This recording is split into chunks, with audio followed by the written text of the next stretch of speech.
ಪಾವಗಡ ಪಟ್ಟಣದಲ್ಲಿ ದಾರುಣ ಘಟನೆ ನಡೆದಿರುವಂಥದ್ದು.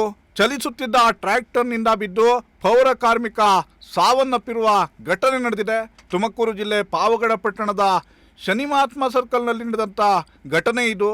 ಏನು ಪೌರ ಕಾರ್ಮಿಕರು ಟ್ರ್ಯಾಕ್ಟರ್ ಮೇಲೆ ಹೋಗ್ತಾ ಇದ್ದಂಥ ಸಂದರ್ಭದಲ್ಲಿ ಮಂಜುನಾಥ್ ಎಂಬಾತ ಆಯತಪ್ಪಿ ಕೆಳಗೆ ಬೀಳ್ತಾನೆ.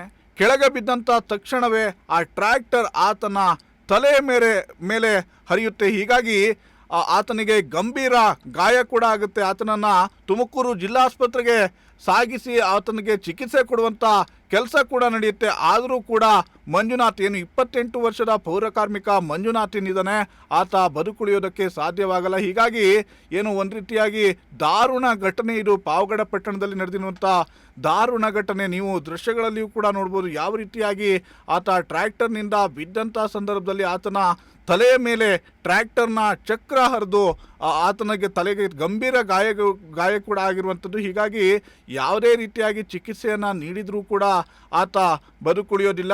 ತುಮಕೂರು ಜಿಲ್ಲಾಸ್ಪತ್ರೆಯಲ್ಲಿ ಕೂಡ ಆತನಿಗೆ ಚಿಕಿತ್ಸೆಯನ್ನು ನೀಡಲಾಗುತ್ತೆ. ಆದರೂ ಕೂಡ ಮಂಜುನಾಥ್ ಕೊನೆ ಹೆಸರು ಎಳೆದಿರುವಂಥದ್ದು. ಪಾವಗಡ ಪೊಲೀಸ್ ಠಾಣಾ ವ್ಯಾಪ್ತಿಯಲ್ಲಿ ಈ ಘಟನೆ ನಡೆದಿರುವಂಥದ್ದು. ಸದ್ಯ ಆತನ ಕುಟುಂಬಸ್ಥರಿರ್ಬೋದು, ಆತನ ಸ್ನೇಹಿತರಿರ್ಬೋದು, ಜೊತೆಗೆ ಸಹೋದ್ಯೋಗಿಗಳು ಎಲ್ಲರೂ ಕೂಡ ಒಂದು ರೀತಿಯಾಗಿ ಕಣ್ಣೀರು ಹಾಕ್ತಾ ಇರುವಂಥದ್ದು.